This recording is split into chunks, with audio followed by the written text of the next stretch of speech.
Alright, so here we are at part three of the retrospective series. I'm going to be talking about the 2022 cross-country season, which it's still relatively fresh in my mind. I mean, heck, it only ended about 2 months ago. I think in the end, all I can say, it went pretty well. But before I get into how it went, you need to know what happened going in. So 2021 cross country, I went in. I had a really good season overall. I finished 13th overall in the conference. So one of the top 10 of Heart now, and I had a relatively successful season. Period. I went track. I had a good start. We had Mission 10 where I went 5:52 average for 10 miles. I broke an hour 58:41. My 1500 opening was 4:17, which I don't know what that equates to. I know that's faster than 4:37 from what I believe of my calculations.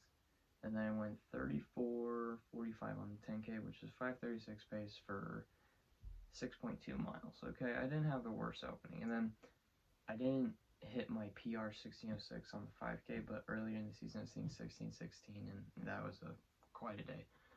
So I was in better shape in the beginning of track than I was in the middle of cross, basically. Well, I then hit the world's worst wall, and I wasn't PRing, I wasn't able to do much, and I just had, I didn't really PR for the rest of the season. I PR'd one last time on the 1500. I went from 417 like 0.9 to 416.5, something like that, but that was my only PR. Other than that, I didn't PR on the 10K or the 5K at all for the rest of the season. And in fact, I did have an okay conference. I managed to place eighth place, giving my team 2 points from 10K and 5K. I gave them 1 point toward the total, and we actually did win the conference. But at NorCal, I took dead last in the 10K with 35.50, and then second to last in the 5K with 17.05. I didn't do good. If you want to know why, it is because I stopped believing in myself that season. There's a lot of reasons as to why, but I'm only gonna give the one that truly explains it all. I felt like I wasn't able to break through because I didn't feel like I was able to break through. I wasn't PRing, therefore I stifled. So there's a lot of other reasons, but at the core of it all, that's what happened. I'm not gonna say anything else on it because I might come off as rude and complain. I'm just gonna kind of take the approach of no excuses.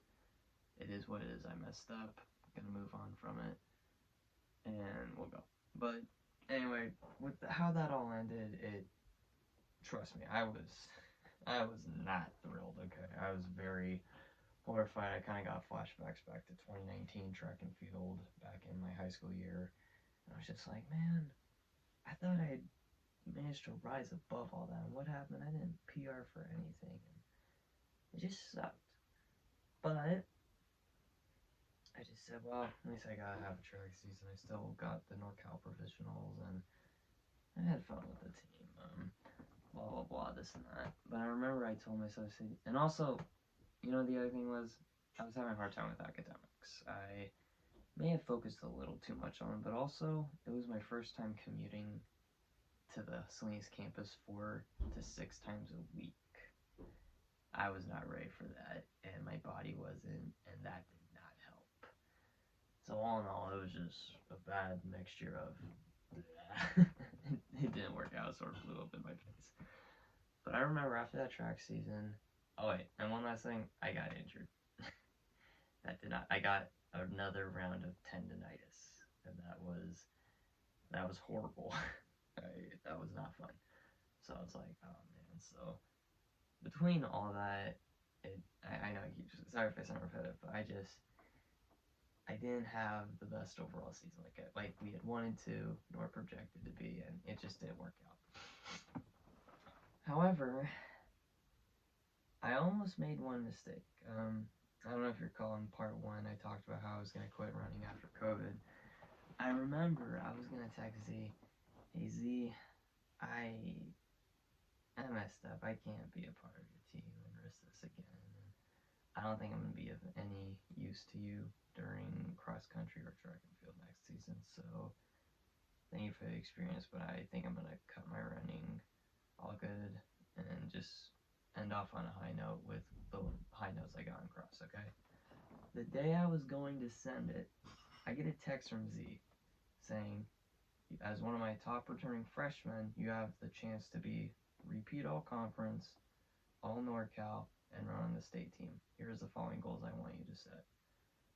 And I said to myself, well, okay, coach still believes in me. So 1,000 miles by state, be repeat all conference, and attempt to go for all region. Why not? So I remember I decided to stay, and you know what, I'm going to tell you this. I'm so glad I did, because if I didn't, I would not have been able to do all that I'm about to talk about. So, a lot had, in order to understand what place I was going into for cross country, you need to kind of understand some stuff that happened. So, in 2022, we actually should have had a more robust group, okay? I'm just going to tell that flat out. We should have had Mario Avila, Eli Ainsworth. Unfortunately, we lost both of them for reasons I'm not going to go into because it's not my business to talk about, but just know this.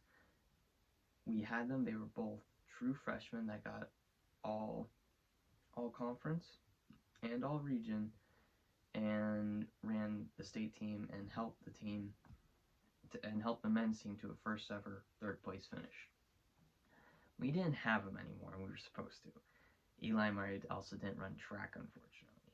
Like I said, it's not my business to go into why we didn't have him, but we didn't have him.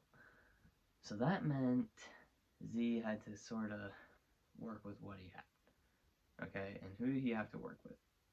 Esteban Denise, Ricky Diaz, those were both fast runners. DP, he showed a lot of progress, another amazing runner. And I'm trying to think of who else.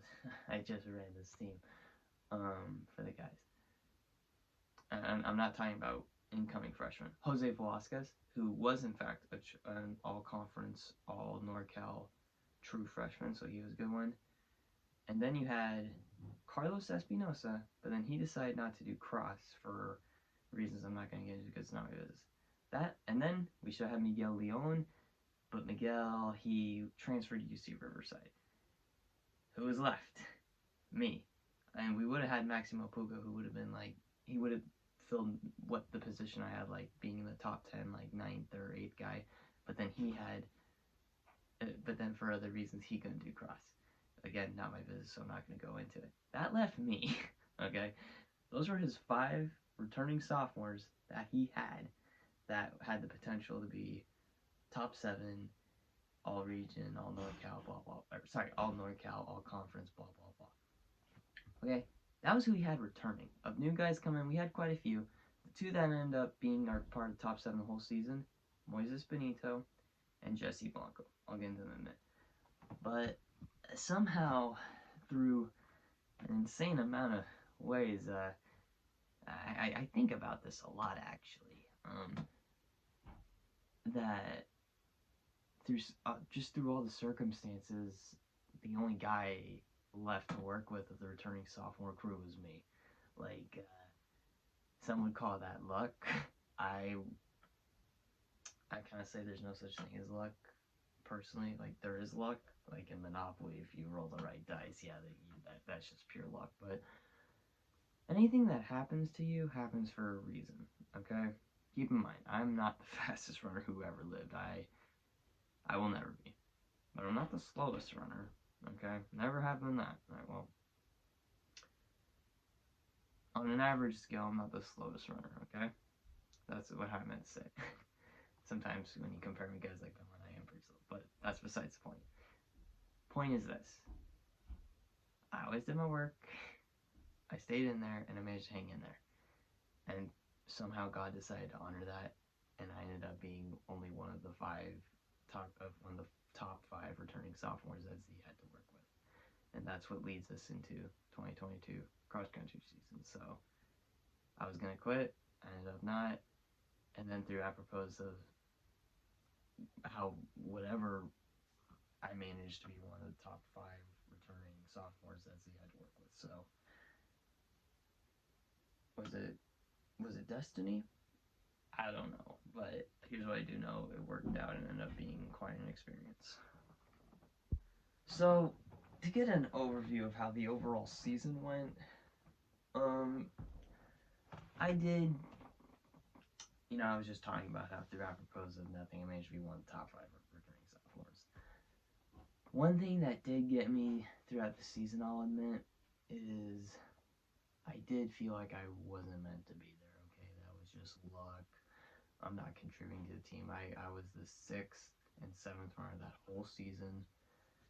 And I had a lot of moments that I felt like I wasn't doing anything.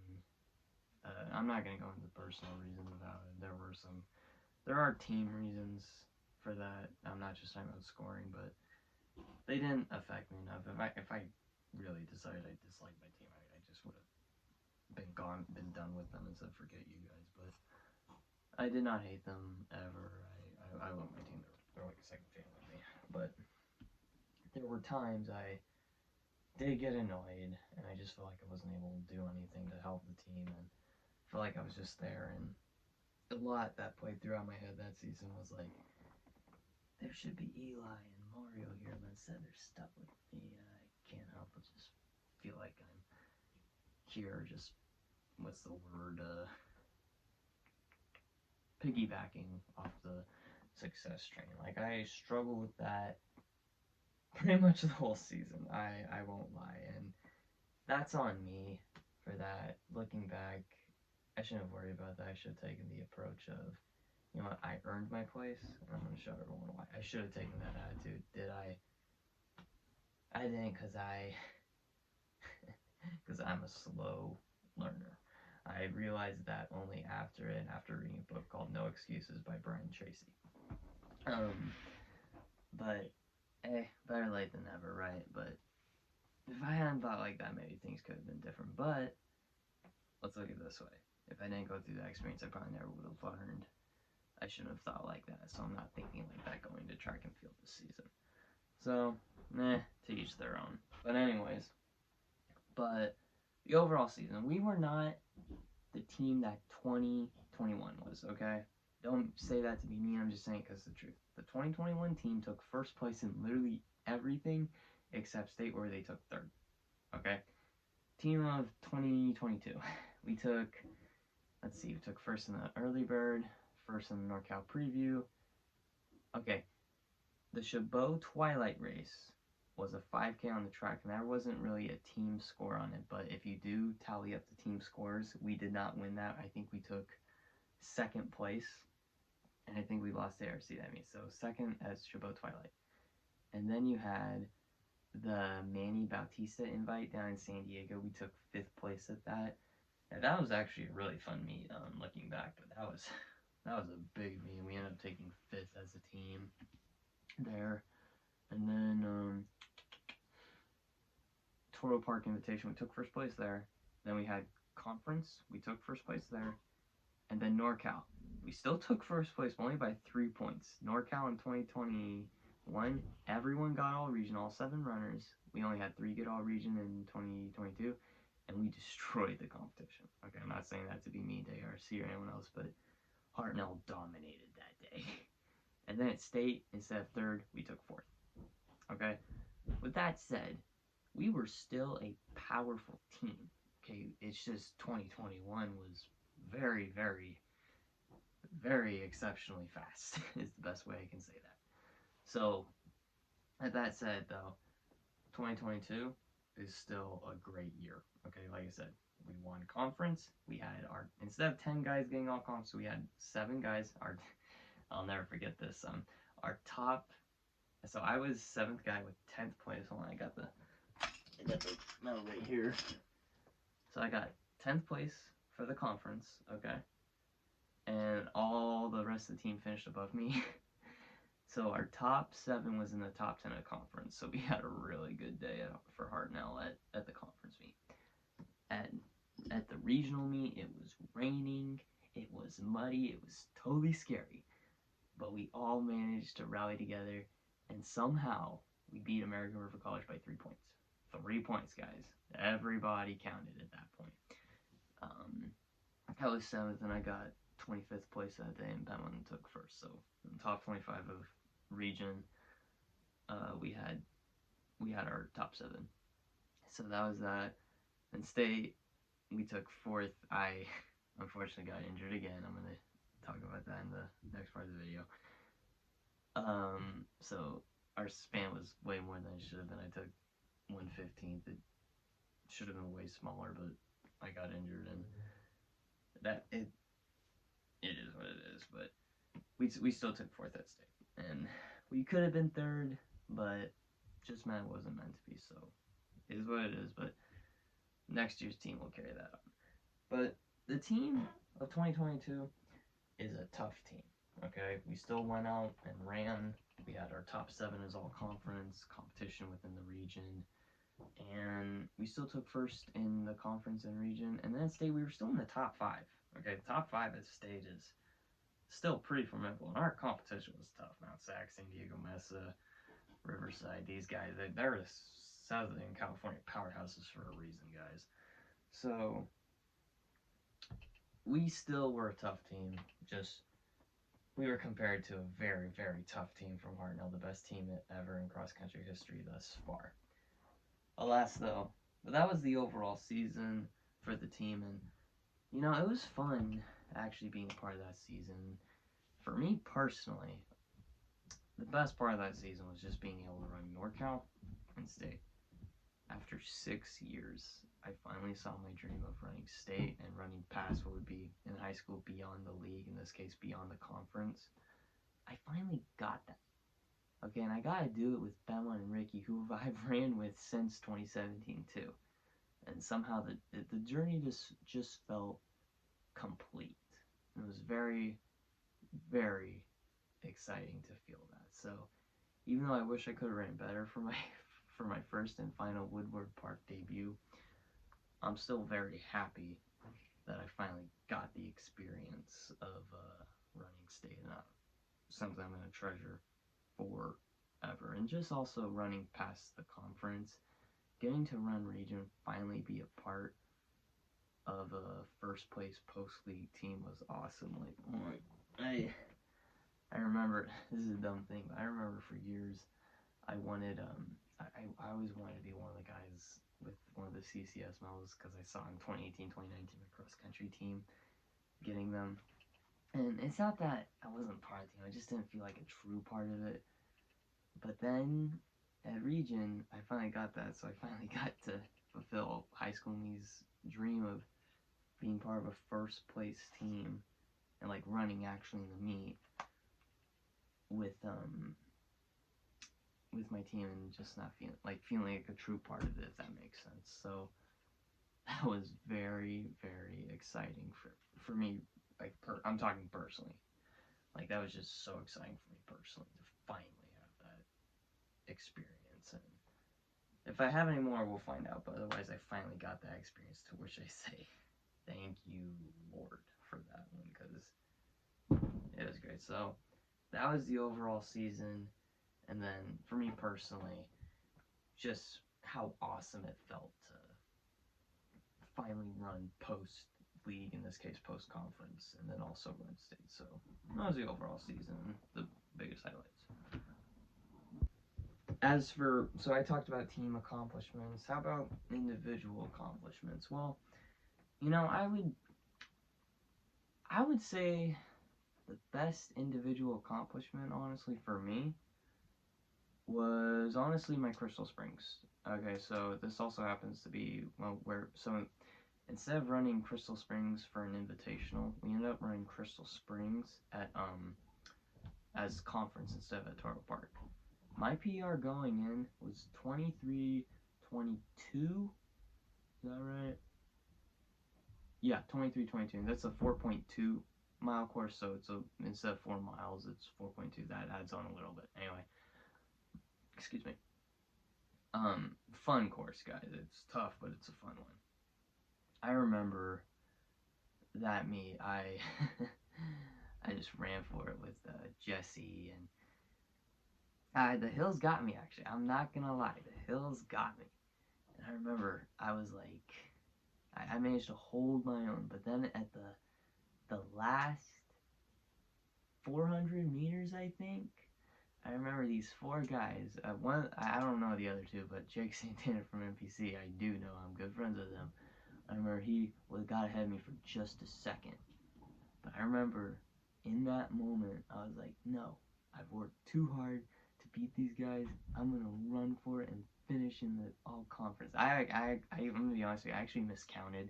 I thought I was going down to 15th place was what happened. Turned out I was only going down to like 12th or 13th. But anyway, I finally got a kick and I just ran for it. This time spread between 10th place to like 12th place is literally just 5 seconds, guys. And I went from 23:22, my previous PR, to 23:01. Okay, so 21-second PRA, so that was a bonus. And then I went from 13th place in the conference to 10th place in the conference. So even though it's only 3 places, I still improved, and that meant my second all-conference title. And you can imagine that felt just amazing to get that. And then I finally got a kick, something for years I've struggled with. So the biggest part of the season for me personally was probably PRing at Crystal Springs, improving my conference, getting my second all-conference title, and then being a part of the top 7 with that. And then I got to continue with running region and then running state. State was probably the biggest ordeal for me because I finally ran state after 6 years of being denied it. But conference was probably the most exciting memory that I'll talk about years from now, because that kick, I just remember I went for it, and the placement spread was only like 5 seconds. I remember afterward Jake and the other guy that was there, he's like, I gotta say, right, that was a good kick, but we're coming for you at region and state and all that. I was like, you got it, guys. But they were totally cool and said good work, and then we just kept running. But they were really good sportsmen. I had actually a lot of respect at how good of sportsmanship that those guys had with me beating them. Like, they said, you know what, that was a good race, and they weren't angry about it. They just said, that was a good race, man, so let's get it next time, and otherwise, congrats on your victory. And I said, hey, absolutely, same to you guys. You both are all conference as well. So overall, conference 2022 conference will probably be one of my funnest meets and just funnest running memories besides state. Then I managed to finally improve on the 5K. That was awesome. It took me a whole year to go sub 16, but I finally did. I went from 16:06 to 15:55. Okay, and I know it's like, Josh, 11 seconds. That's not that great. Well, to me it was, guys. So even if it's not that great, I don't care. It was big for me because, you know, I won't lie, that coming up to Chabot Twilight, I literally thought to myself, you know, I don't think I'm going to be able to go sub 16. In track, I wasn't able to even go 16:06. What makes anyone think I can go sub 16? I did struggle with that, but I remember when the race came, I just said, okay, time to run. And it was just me and Jesse the whole time going like this. He got me by 4 seconds in the end, but I still went for it. And what happened? I saw the time board, and I saw I got 15:55, and I was like, wait, I've PR'd on the 5K? It may have taken me a year, but I finally went sub 16 from 16:06 to 15:55. And it was great to see that I finally ran not just sub 16, but in the 15s. Running the 15s is what I consider to be the start of the respectable runners when it comes to the 5K and the 3 mile. And I finally got that on a true metric. So that was actually really awesome looking back. I also possibly could have gone faster if I just did what I did at conference and not gotten cold feet and kind of busted it out. But like I said, I'm a slow learner. Let's just be glad. I'm just going to take the fact that I actually got it, and now going into track, I'm going to tell myself, hey, I did this once, I can do it again, and I'm going to go for it. And we'll just see what happens. But I'm just going to kind of finally do what Z has been telling me to do for a while, and that's trust your train. But anyway, so PR-wise and meet-wise, those were probably two of the biggest ones for me, because I saw myself PR on true metrics from last season. Went from 23:22 to 23:01 at Crystal, 16:06 to 15:55 at the same meet, same conditions. So felt really, really good to get all that. Then I already kind of talked about how honoring it was to finally run past the league, in this case, past the conference, and be on a first place post league / conference team, and then finally run state. I wish my state debut was better, but alas, it is what it is. But it was all just so awesome. But then the last biggest part actually of the season actually would be the team. Okay, like I said, I had my moments where I got annoyed with the team, but I love that team. And you know, the best part was seeing us all come together. It's funny, I had a unique personal connection to each of these guys. Esteban, Denise, and Ricky Diaz were my King City High School teammates. I've ran with them since 2017. I got to finish my Monterey County running career with them, two of the first runners that I'd ever ran with. So that was really cool.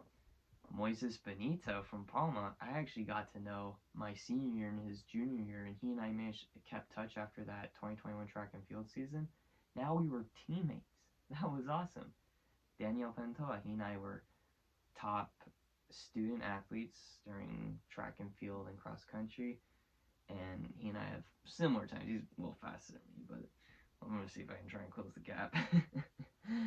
And he and I are just really good friends, so I got to run with him, and he and I were similar times in high school as well, so I got to see that. And lastly, DP and I, we were both all conference the last season, but he and I weren't a part of the varsity squad like Jose and Mario Avila were. And then he and I made that jump together, so that was really awesome as well. Jose Velasquez, he's one of my homies, and he's just a really cool guy and really fast, just inspirational. He always supported me, even let me spend the night at his house once a week. Like, he's one of my biggest supporters, and I got to finish the season with him. So Jose is one of my homies like DP. And then Jesse.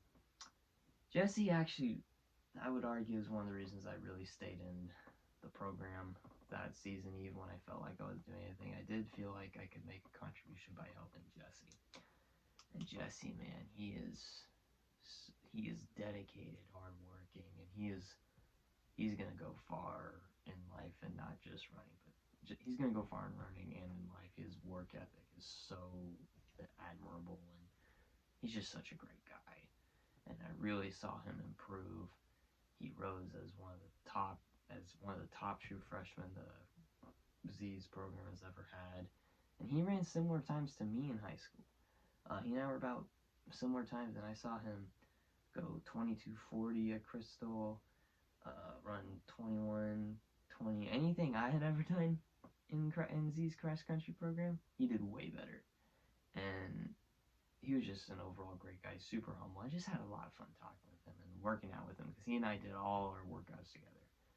So I only wish I could have stayed with him at state, but I managed to hurt myself like a dingbat.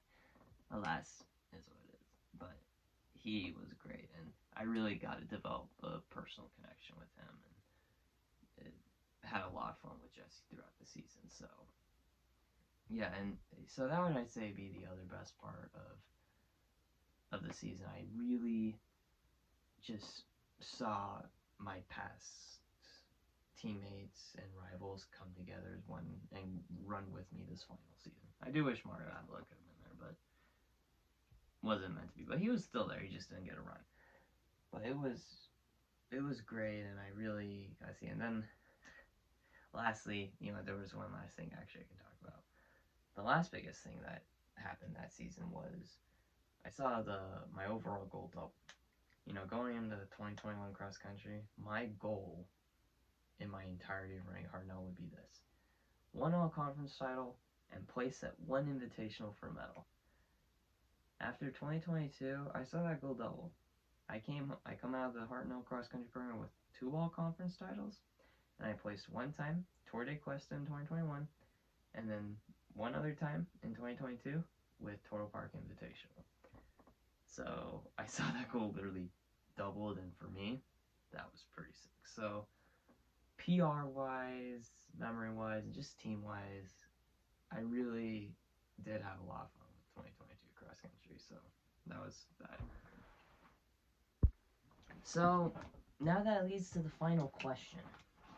Was the season worth it? Okay? Was it worth doing cross country at Hartnell? And you know what, guys? It was totally worth it. Could I have done better? Probably. Could I have been wiser? Yes.